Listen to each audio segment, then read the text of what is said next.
in here. Holy smokes, we got some horsepower in the room. Love that. All right. So look at that, Cherry Hill. Beautiful. All right, we're going to go ahead and we're going to get started. Welcome everybody to Real Expert. I'm Toby Shifsky. I'm the Executive Director at Kaplan for Real Estate Education.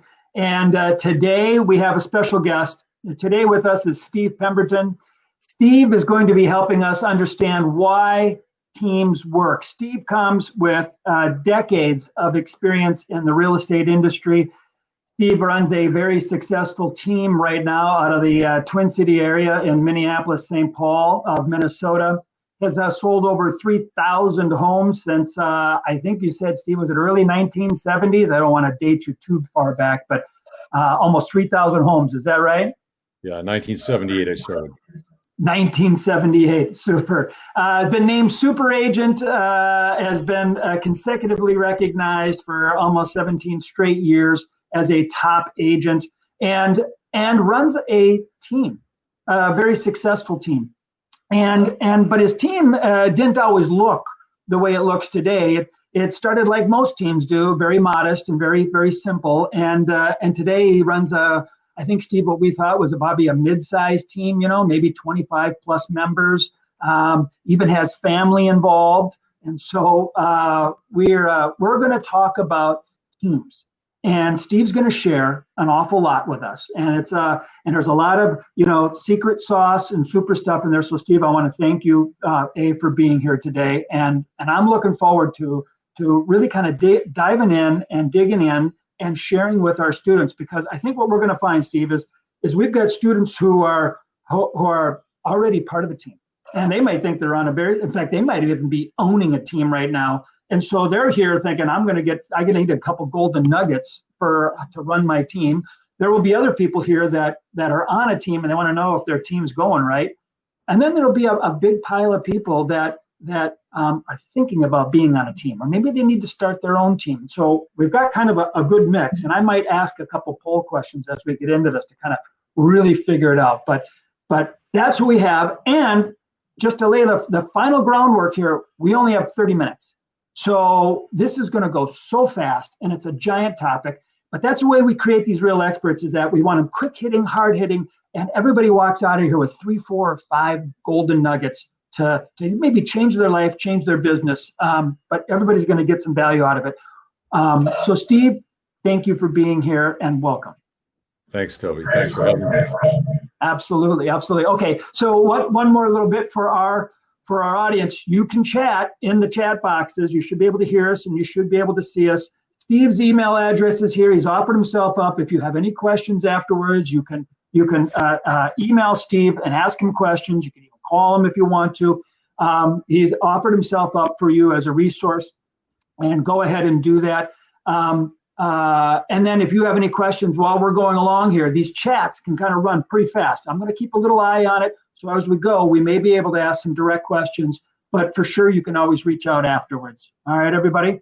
All right, so let's go ahead and jump in. So, Steve. Yes.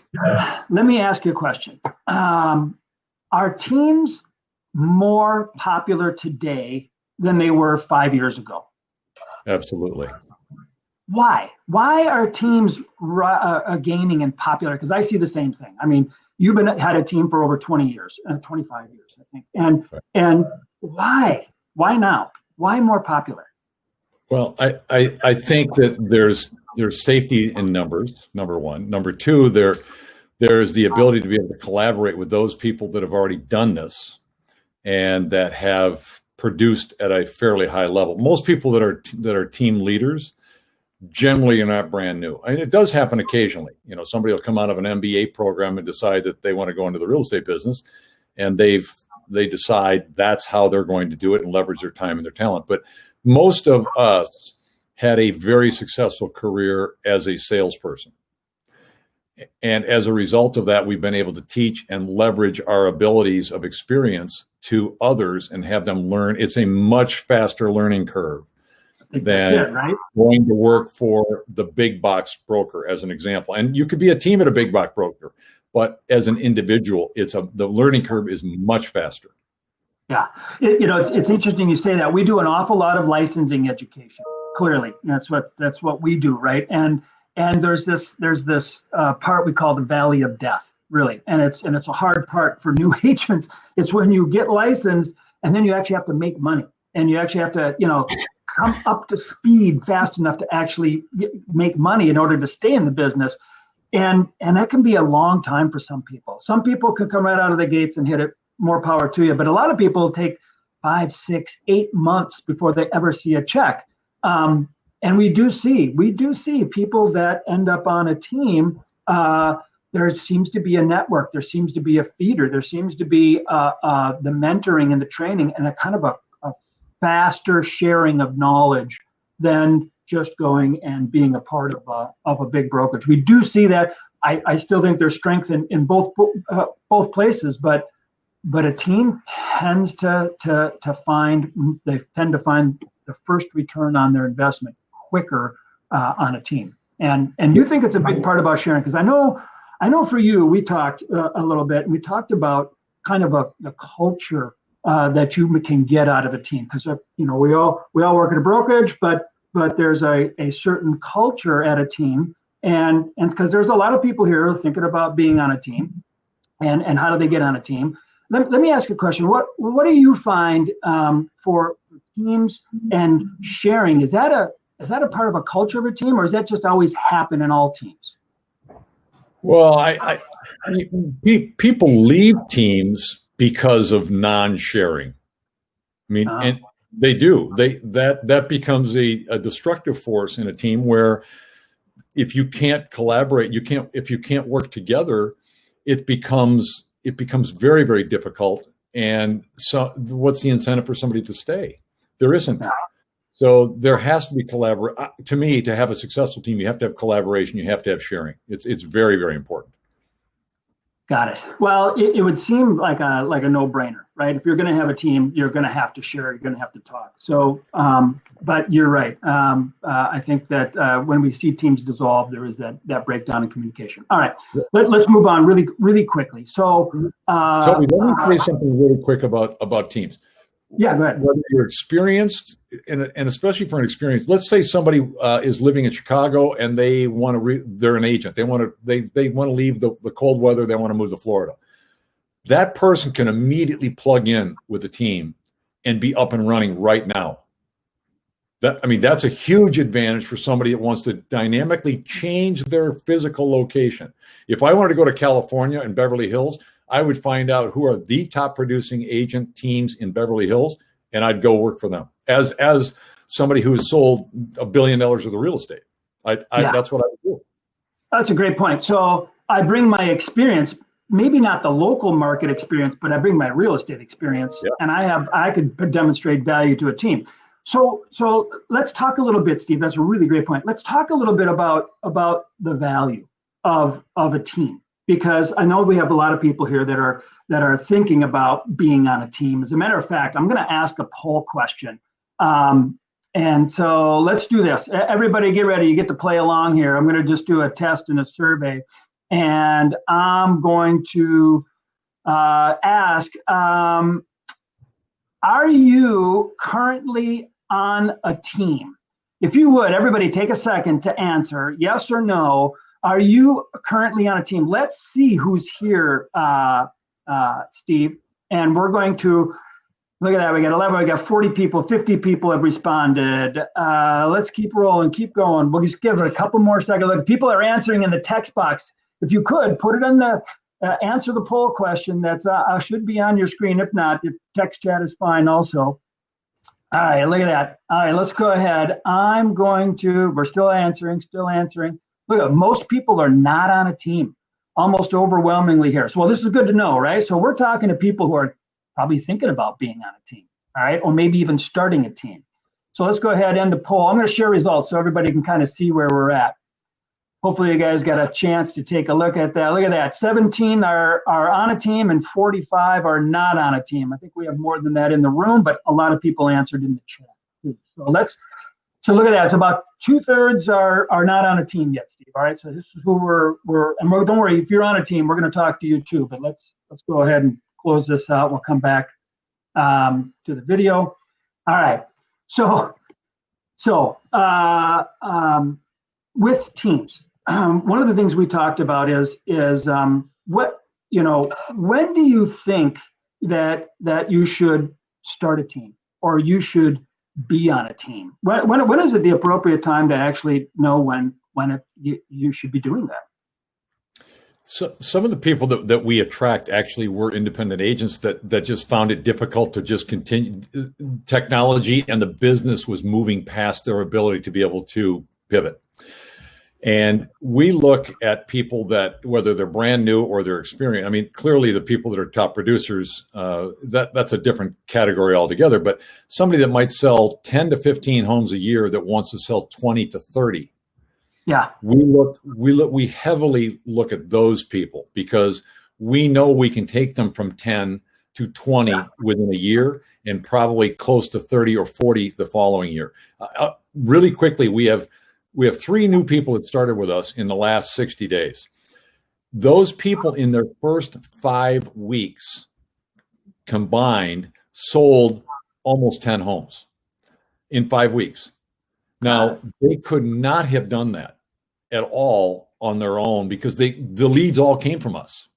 Literally 100% of the leads came from us. Got it. So let me ask you a question. So I know we have a lot of people in here that are they're like students, actually, Steve. So we got people that are still sitting in their licensing classes here, or they're not even technically an agent yet, but they're working there. And keep working on your courses, you'll get there.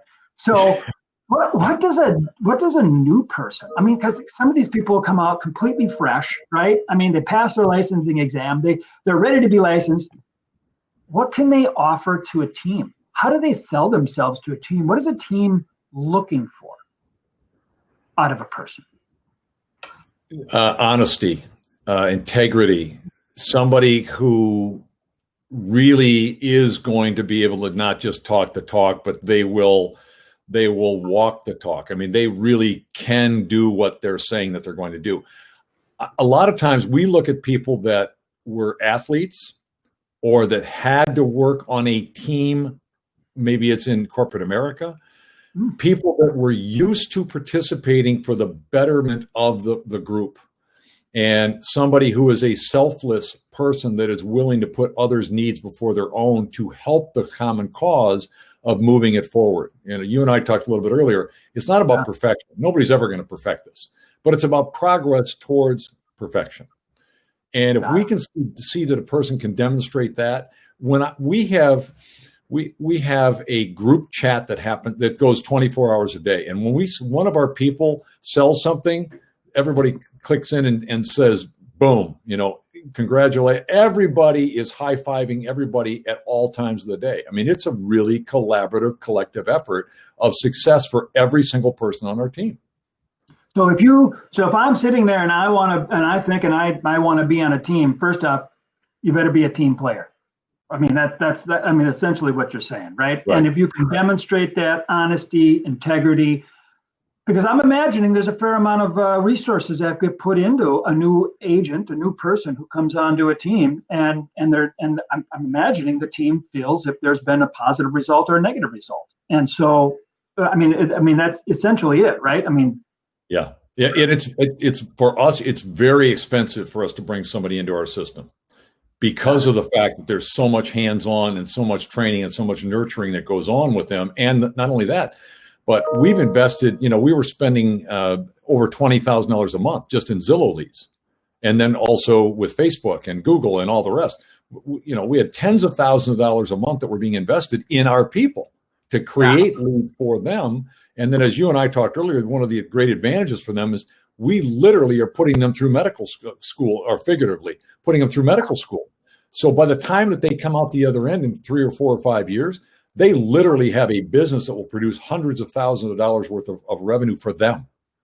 If I'm a new agent, how do I seek out the right team? What do I look for? Am I Googling? What am I doing to find the right team? Since I'm not actually seeking out a team, that might be a little more difficult for me to answer.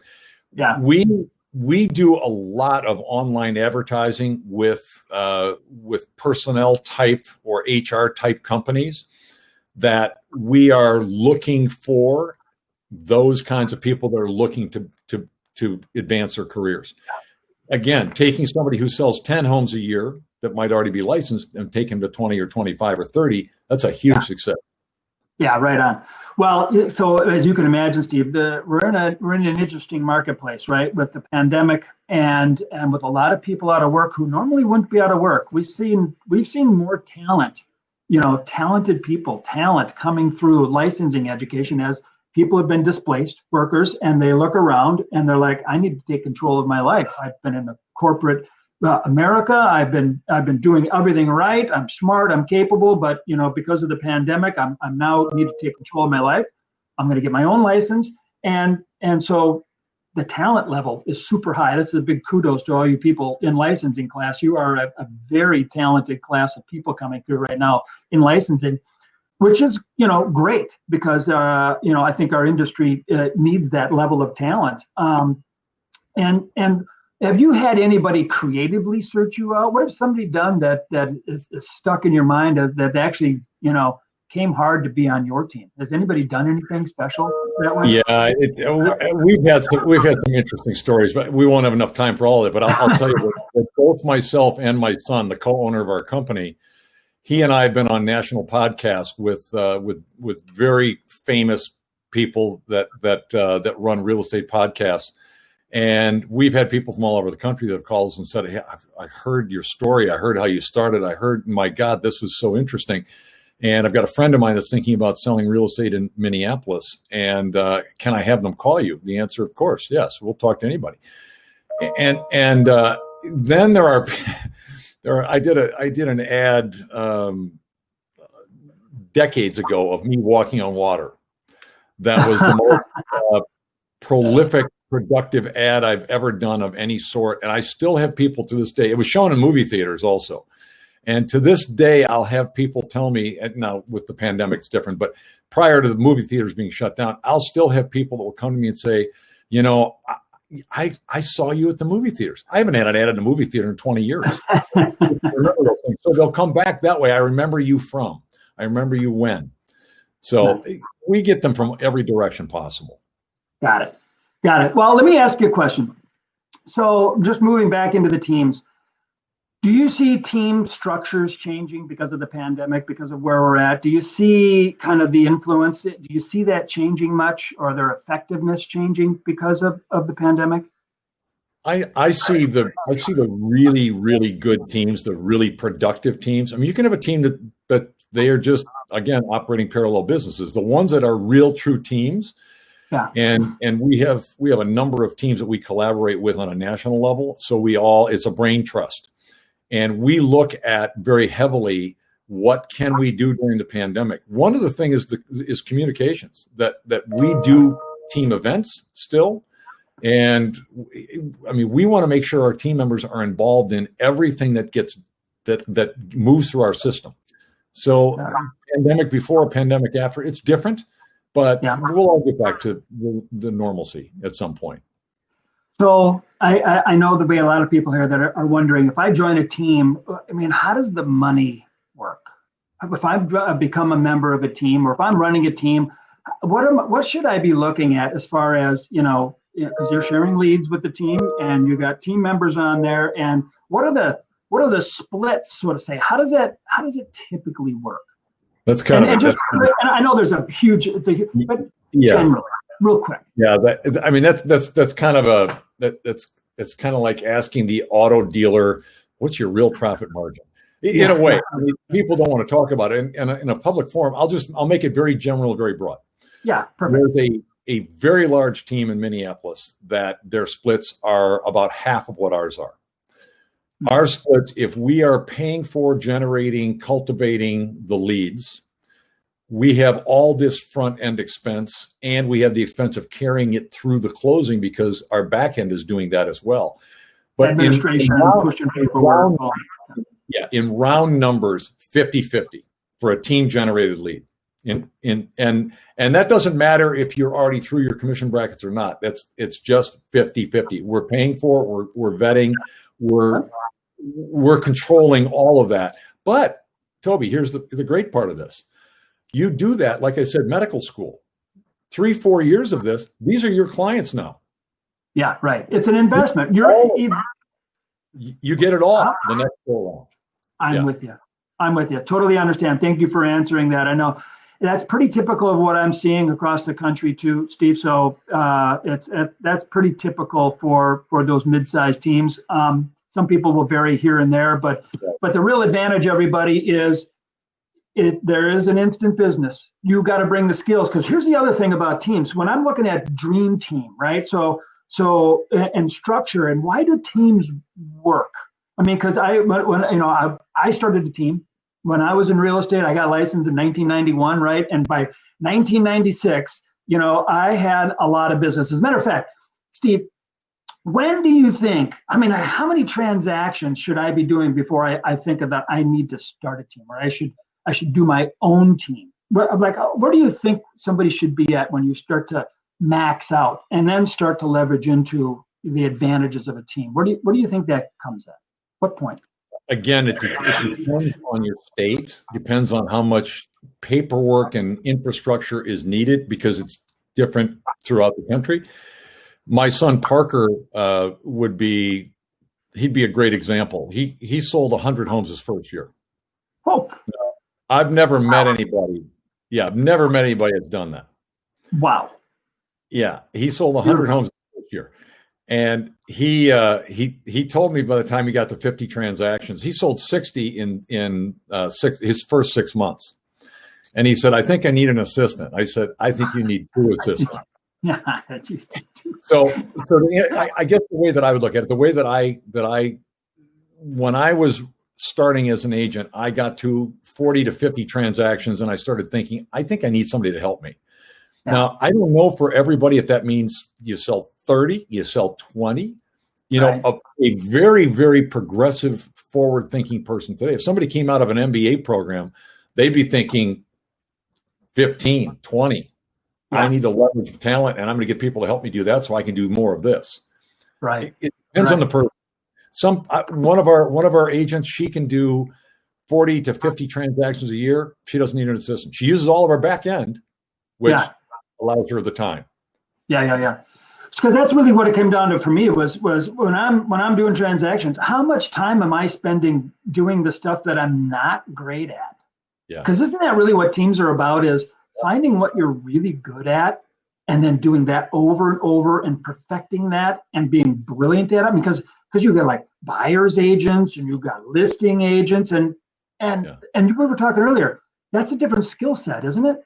It is. We try and train everybody to be both, because the buy side of that agent becomes their point of contact. They will many times bring one of our more experienced people in, either myself, my son, or one of our senior team members. Sure. Help them with the listing side of things. And most of us will do that just out of the goodness of building the team and building their skill sets. Sure. If we can help that person sell 20, now 30 homes, we're going to make more revenue, even with the commission splits. And they're just because of the fact that there's more business being moved into our system, into our platform. Right on. So skills.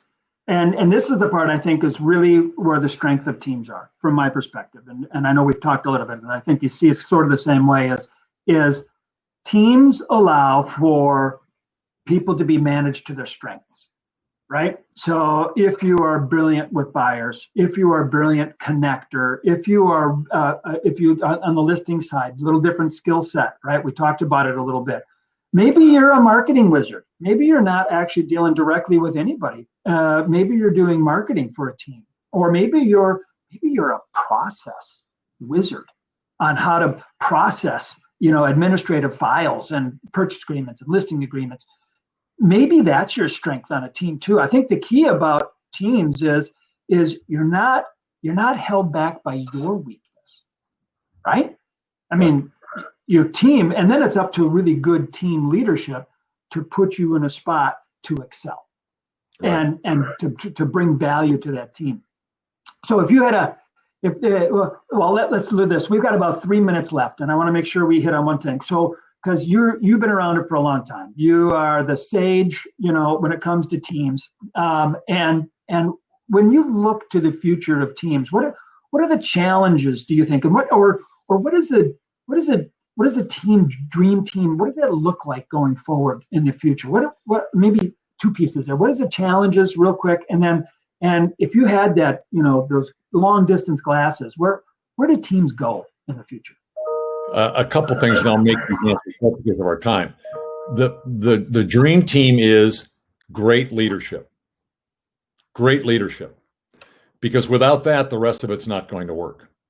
And there's a very big difference between being a leader and leadership.